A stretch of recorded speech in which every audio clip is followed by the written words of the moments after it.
Episodio de hoy voy a hablar un rato con Carlos, técnico superior en comercio internacional y máster en negocios internacionales. Cuenta con más de una década de experiencia en el sector, habiendo pasado por diferentes puestos y por diferentes empresas. Actualmente se encuentra ejerciendo como técnico de compras para una empresa reconocida en España. Bienvenido, Carlos. Hola, muy buenas, Federico. Gracias por invitarme.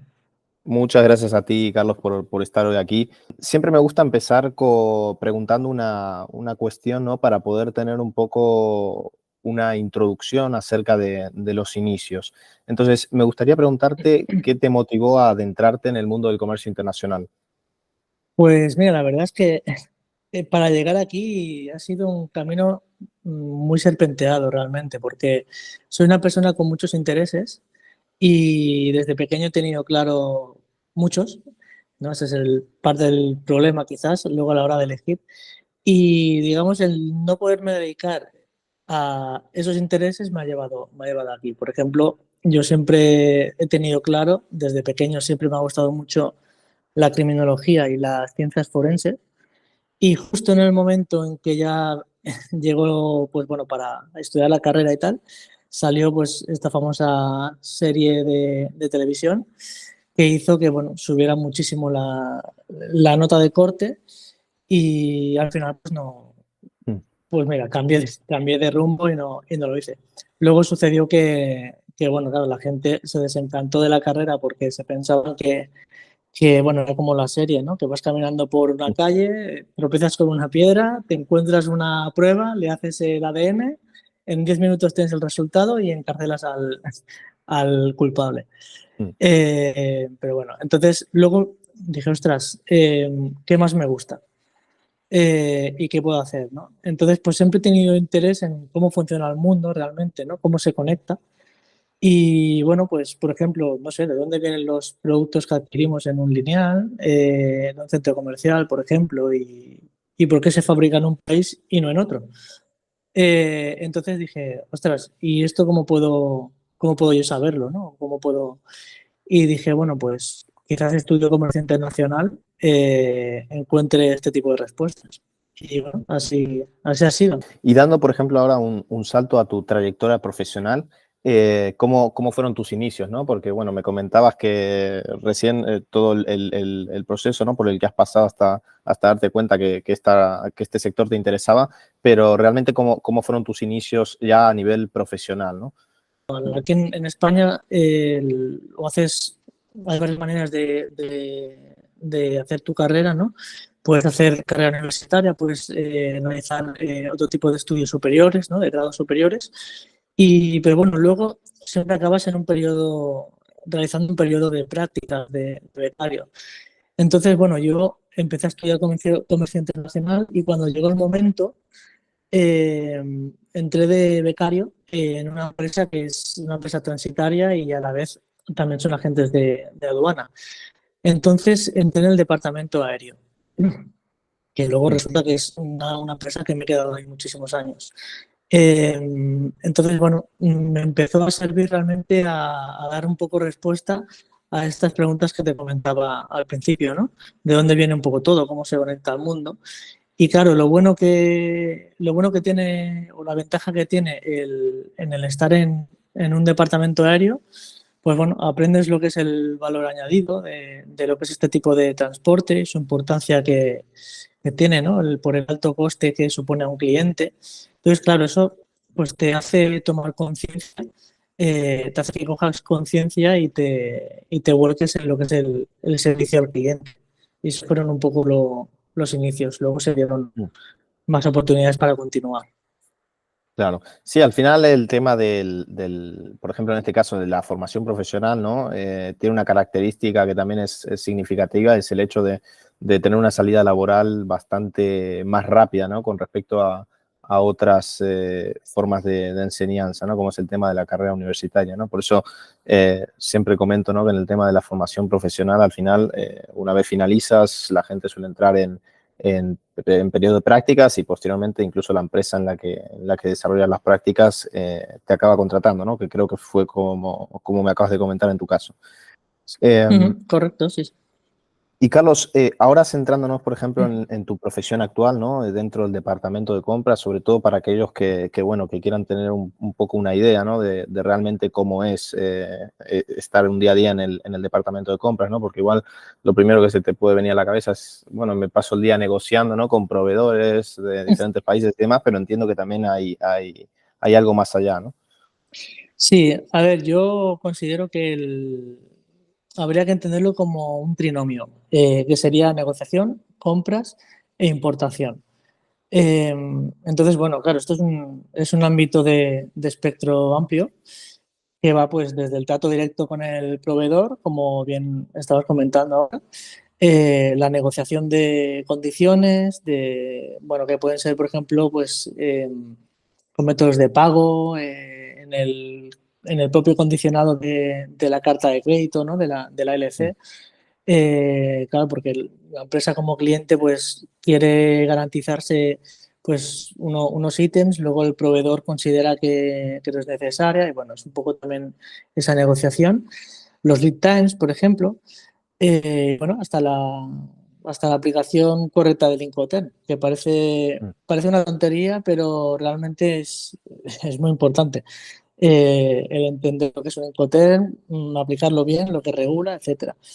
Y, y bueno, también pues hasta más, ya de cara más aquí en destino, pues lo que sería la revisión de la documentación aduanera, ¿no? El DUA de importación ya preparado por el agente de aduanas, la declaración de valor, ver que el flete pues esté bien declarado, etcétera. Y bueno, y mm. por supuesto la entrega final, claro. Claro. Y aunque también es cierto que, bueno, que esto varía un poco también en función de la compañía y de los recursos humanos que tenga, ¿no? Pero en tu caso, por ejemplo, toda la parte de logística y demás también recae sobre el departamento de compras. Sí, sí, sí. O sea, en mi caso, en el departamento de compras, aparte de hacer pues un poco lo que te acabo de explicar, también es sobre todo asegurarte pues desde el momento en que el proveedor te entrega la mercancía y te la pone pues bueno en el punto donde tú has acordado hasta que la entregas, ¿no? Pasando por todo este tipo de Mm, proceso. Incluso en mi caso concreto, por ejemplo, en mi caso en particular, también doy soporte pues, de lo que son la gestión de operaciones triangulares y exportaciones, por ejemplo, de intracomunitarias, extracomunitarias. Bueno, intracomunitarias serían expediciones más bien, claro. pero sí, sería más bien eso. Mm. No viene mal tampoco mencionarlo. También me gustaría hacer un poco de énfasis en otros dos temas, concretamente relacionados con aduanas y con compras, de forma independiente, ¿no? Porque entiendo que, bueno, por lo que estuve mirando, en tu trayectoria profesional pasaste tanto por empresas que se dedicaban al tema aduanero como también por empresas como es ahora en tu caso, más orientadas a la parte de compras, ¿no? A nivel puesto. Entonces, por ejemplo, en el tema de aduanas, sí que es cierto que, bueno, que en el tema de aduanas, como en el tema de compras o incluso en exportación, también hay muchos aspectos o conocimientos que son al final necesarios saber, ¿no? Y que son en común. Pero también es cierto que muchas veces el tener responsabilidades a nivel agente de aduanas requiere unos conocimientos que igual no necesitas o no utilizas en el día a día como técnico de compras, ¿no? Entonces, en ese sentido, ¿qué aspectos consideras que son clave dominar para poder desempeñar correctamente las funciones que desempeña un agente de aduanas? Pues a ver, bueno, son muchas. Las que Sí, consideres sí. al final que sean críticas, ¿no? Mira, por resumirlo un poco, digamos, por un lado, lo fundamental es estar siempre muy actualizado y seguir los cambios que se proponen siempre desde los organismos internacionales, como por ejemplo, un ejemplo actual que tenemos ahora, pues eh, el impuesto sobre envases de plástico de un solo uso no reciclados, por ejemplo, que ya, pues como sabes, hace un año que se viene aplicando aquí en España. El famoso mecanismo de ajuste de carbono en frontera que se empieza a aplicar ahora, el CBAM, etcétera, ¿no? Un poquito estar actualizado siempre en estos cambios, siempre el ver cómo va un poco a actuar la agencia tributaria, qué es lo que qué es lo que se va a requerir y cómo, ¿no? Para luego a la hora de poderlo, pues bueno, comunicar a tus clientes y ponerlo en práctica en lo que es la operativa, ¿no? Realmente. Y luego, por otro lado, yo considero pues 3 pilares básicos en lo que sería clave para dominar la gestión aduanera. Uno sería la clasificación arancelaria, otro es el origen y otro, por supuesto, los Incoterms. Eh, Sin dejar, bueno, por supuesto, no nos olvidamos de lo relacionado con el tema fiscal, con depósitos aduaneros, etcétera. Mm, Pero principalmente yo considero que esos son los 3 pilares básicos de la gestión aduanera y que se debe de dominar. Porque, por ejemplo, una mala clasificación arancelaria eh, puede suponer pues, muchos problemas bueno, al importador, ¿no? Que al final es mm. el sujeto pasivo. Eh, Eso luego recae en sanciones, claro, luego entras también en una falta de confianza con la administración, pueden haber más revisiones más seguidas, etcétera. Entonces, son pilares que realmente hay que dominar. Si teniendo todo esto claro, todo esto anterior claro, en general es la formación continua. Sí, al final también es cierto que el tema de agente aduanero, pues lo que comentabas, ¿no? Que es un puesto también que requiere tener una actualización continua, sobre todo en tema a nivel regulación, impuestos y demás, y que al final casi todas las agencias aduaneras que hay hoy en día, ¿no? Tienen asignado también la licencia de operadores económicos autorizados y por lo tanto es imprescindible hacer todo lo mejor posible, ¿no? Ujú. Para poder cumplir, ¿no? Con esa confianza que se le otorga a este tipo de empresas. Y por otro lado, Carlos, el tema de los desafíos, ¿qué destacarías en ese sentido? Digamos a nivel de despachos aduaneros, ¿no? Claro, sí, bueno, antes, por ejemplo, comentabas el tema de no fallar, ¿no? A Mm. nivel partida arancelaria y demás. No sé si consideras que hubiera alguno más a destacar. A ver, sí, sí, claro. Mm, Yo considero que, a ver, el problema es que un despacho de aduanas conlleva saber y aplicar mucha normativa que está relacionada ya no solo con la propia materia aduanera, sino con la relación que hay, por decirlo así, entre esta normativa aduanera y su aplicación en lo que sería un formato internacional, ¿no? Para luego pues, realizar lo que es el DUA de exportación, bueno, que ahora ha cambiado, ya no es el DUA, va con el sistema AES. Eh, Claro, todo esto está, digamos, regulado, podríamos decir que lo recoge la resolución DUA de la agencia tributaria. Entonces, como desafío, digamos, como principal desafío, y uno de los primeros, pues bueno, yo considero que tener este conocimiento y saber sobre todo en qué momento aplicarlo y cómo, bueno, es de los principales, porque no es fácil. Y luego, pues bueno, en cuanto a lo que serían despachos de aduana en sí, propiamente dichos, pues para mí, por ejemplo, aquellos que te hacen pasar un poquito mal, ¿no? Que te hacen pensar, pues para mí aquellos que se relacionan precisamente pues con este conocimiento que te he comentado ahora previo, lo que es la mm. gestión aduanera, como podrían ser los TPA, los TPP, o sea, los regímenes de perfeccionamiento pasivo, los activos. Claro, ahí hay que tener en cuenta varias cosas, ¿no? Porque hay quizá operadores que importan una materia pues, de un país tercero que por su origen pues, no tiene de entrada no tiene un origen preferencial con la Unión Europea, pero luego, sin embargo, a esa materia le realizan una transformación que o es sustancial o puede no ser sustancial, pero luego a lo mejor lo reexportan a otro país, que ese país tiene convenio bilateral con la Unión Europea y importar un producto final. Claro, aquí este producto final ya no tiene nada que ver con lo que ha llegado en un principio. La clasificación arancelaria es totalmente distinta.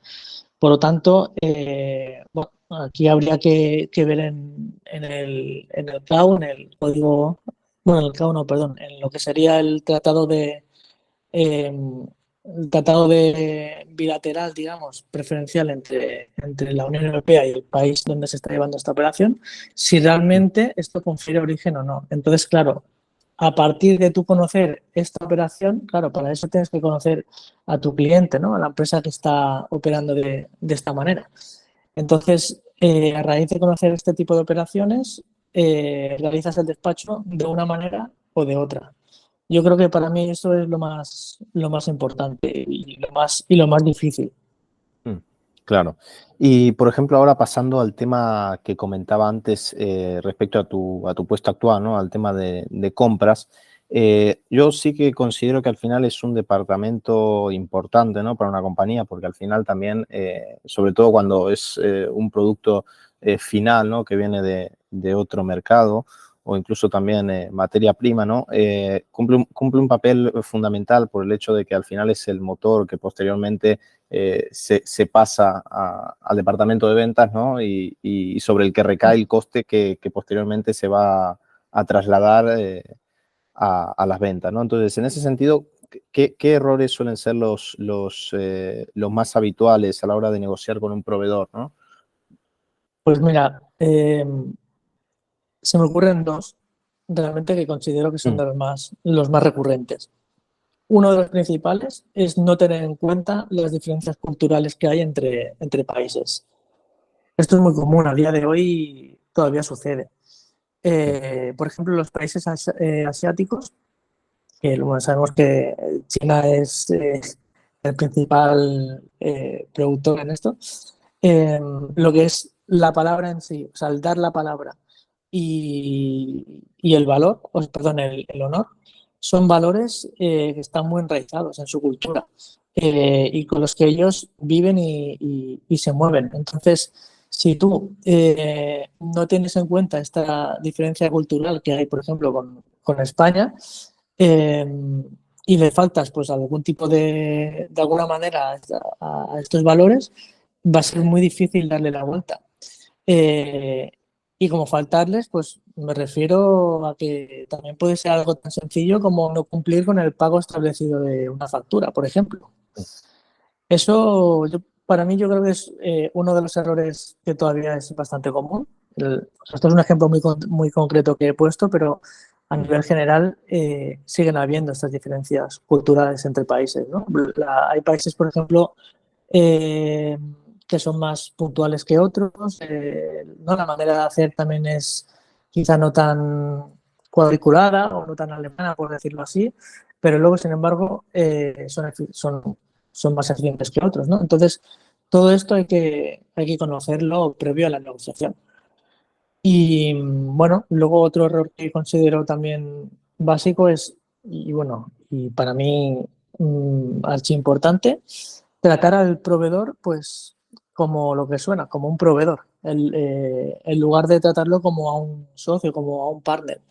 Porque tú sabes que en la cadena logística, desde que se coloca el pedido de compra o desde que se inicia la negociación previa hasta que adquieres el producto y lo has entregado, digamos, en su punto de venta, pueden ocurrir pues infinidad de imprevistos y hay un montón mm, bueno, de valores que quizás no tenías en cuenta en un principio y luego suceden, ¿no? mm, Entonces, claro, si tu partner está involucrado en tu entorno, en caso de suceder algo a lo largo de la cadena logística en que su ayuda para ti es crucial, es más fácil que se preocupe y te ayude que no si las relaciones de un puro proveedor-cliente. ¿Entiendes? claro, Entonces, yo creo que muchas empresas todavía no lo tienen en cuenta, ¿no? Es como, bueno, es el proveedor, nosotros somos el cliente, nosotros mandamos y no, correcto. porque realmente hace falta, es que suceden muchas cosas y ninguna operación es, o sea, importando desde el mismo sitio, comprando lo mismo, ninguna operación es igual. Entonces, yo considero que esa relación debe ser básica. Completamente, sí, son aspectos al final muy interesantes, ¿no? Y que hay que tener en cuenta porque al final al proveedor es lo que comentabas es completamente cierto, ¿no? Muchas veces el cliente, por ser cliente, se cree que está por encima y al final poder tener una buena relación, una sinergia va a impulsar mucho más a la empresa en ese sentido. Y antes, por ejemplo, Carlos, hablábamos en el tema de aduanas, ¿no? El tema de los conocimientos, ¿no? Comentabas también, por ejemplo, que uno de los conocimientos que había que tener era el tema de la clasificación arancelaria y demás. Pero, por ejemplo, ahora hablando en lo que se refiere al departamento de compras, ¿qué destacarías en ese sentido? Mira, ella, otros tres pilares, como te he dicho anteriormente. Eh, el primero, o sea, te refieres a aspectos, digamos, a tener, o sea, que son importantes para desarrollar, ¿no? Correcto, sí, bien sean conocimientos, habilidades, claro. Vale.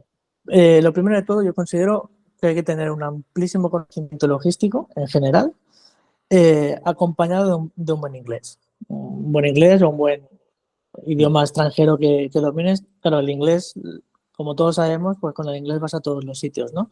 Pero si estás más enfocado, pues yo que sé, en un mercado francófono y tienes un buen nivel de francés, pues es lo mismo. O sea, la mezcla o la sinergia entre el conocimiento logístico profundo y el idioma extranjero es básico. Es una parte clave. Segundo, segundo pilar. Considero que una muy buena formación en comercio internacional, que es un poco lo que también venimos diciendo anteriormente, sobre todo más en gestión aduanera. Primero, porque eso te va a ayudar mucho a que no se encalle la mercancía en el puerto y que claro, por supuesto, no pagues demoras, etcétera, etcétera. Segundo, porque el comercio internacional y el mundo aduanero es tan cambiante, un poco lo que comentamos anteriormente, es tan cambiante que te obliga a estar actualizado si pretendes estar en la vanguardia siempre. Por lo tanto, como segundo pilar, te diría eso, ¿no? Una buena formación en comercio internacional y en gestión aduanera. Y tercero, y esto lo quiero comentar como, bueno, tendría que ser un bloque aparte, o se podría hacer como un, una formación exclusiva solo de ello, Sí. es el profundo conocimiento de lo que serían los Incoterms. O sea, yo me encuentro a diario con que todavía hay un profundo desconocimiento de lo que son y lo que regulan. Hay mucha gente que se confunde, mucha gente que consideran que es una ley, que no son leyes, son usos y Claro. costumbres. Y por tanto, un poco hilando con la pregunta anterior que hemos hecho, ¿no? De lo que serían las diferencias culturales de países. Claro, esto es, hay que tenerlo en cuenta porque hay países que solo negocian con un Incoterm o que están más bien acostumbrados a negociar con un tipo de Incoterm por cómo son, pero, pero realmente luego no saben qué quiere decir ese Incoterm, ¿no? Claro. ¿Dónde está el punto de entrega? O sea, qué responsabilidad conlleva el entregarte la mercancía en origen, en destino, en entregarla en un puerto, en entregarla en un almacén? ¿Dónde está ese punto de inflexión del traspaso de responsabilidades? Entonces, eso es súper importante. Yo creo que el Incoterm hay que personalizarlo, hay que destinarlo a la operación que vas a realizar y sobre todo romper con supongo que la habrás escuchado 20.000 veces, la gallina frase, llevo 20 años haciéndolo así y no ha pasado nada. Completamente, sí. A mí, incluso también ahora que comentas este tema, ¿no? Me vino, ¿no? El tema de una mala praxis que es muy habitual y que ya está muy normalizada a nivel mundial y que seguramente no cambie, ¿no? Pero el tema de importar mercancía, bueno, de comerciar mercancía en condiciones FOB cuando la mercancía viene en contenedor, ¿no? Esto Correcto. es una práctica que si bien ya es algo habitual, es una práctica que, bueno, no es apropiada, ¿no? Porque al final es un Incoterm que está más orientado a las cargas a granel y demás que se pueden dejar en terminal. Y Si te parece, Carlos, para ir cerrando, ¿qué consejos le darías? Aquí me gustaría dividirlo en dos, ¿no? ¿Qué consejos le darías, por un lado, a aquellas personas que estén estudiando, ¿no? Comercio internacional, bien sea una formación profesional, universidad o lo que sea, y por otro lado, aquellos que estén interesados en llegar al departamento de compras, ¿no? A donde estás tú hoy, ¿no? Lo primero que te voy a decir, cero miedo al fracaso. Para mí el fracaso no existe, de hecho considero que la palabra es muy fea y no aporta nada, ni a nivel emocional, ni a lo que sería la inteligencia también emocional, cero. Eh, si Thomas Edison fuera un fracasado, no habría inventado la bombilla. O sea, Claro. claro, si en el primer intento hubiera dicho, ostras, he fracasado, pues vete a saber cómo estaríamos ahora. Igual hubiera venido más adelante, pero o no hubiera sido de otra manera. Por lo tanto, que no tengan miedo al fracaso. O sea, para mí el fracaso no existe. El fracaso es una oportunidad. El fracaso es una oportunidad de corregir aquello que no te ha podido llegar, no te ha podido llevar a lograr los objetivos que te has propuesto. Es otra oportunidad de resiliencia, de adaptación. O sea, ¿qué he hecho mal? Ahora me he caído, pues me levanto. Y es una oportunidad también de hacer un análisis crítico, objetivo contigo mismo, pues bueno, con el punto donde estás y el punto a donde quieres llegar. O sea, si eso es capaz de canalizarlo y de interiorizarlo, bueno, considero que vas a ser imparable, porque es que el fracaso no existe una oportunidad tras otra. Eso sería uno de los primeros consejos que podría dar a la gente que va a estudiar pues comercio internacional o algo relacionado y no tiene miedo a querer subir y a enfrentarse, ¿no? A las cosas. Y esto va relacionado también un poco con el segundo consejo, que es mantenerse motivado. Muy importante la motivación. Es obvio que siempre hay altibajos en nuestra vida diaria, ya sea por los tiempos que sean, sea profesional, sea personal, pero es muy importante mantenerse motivado.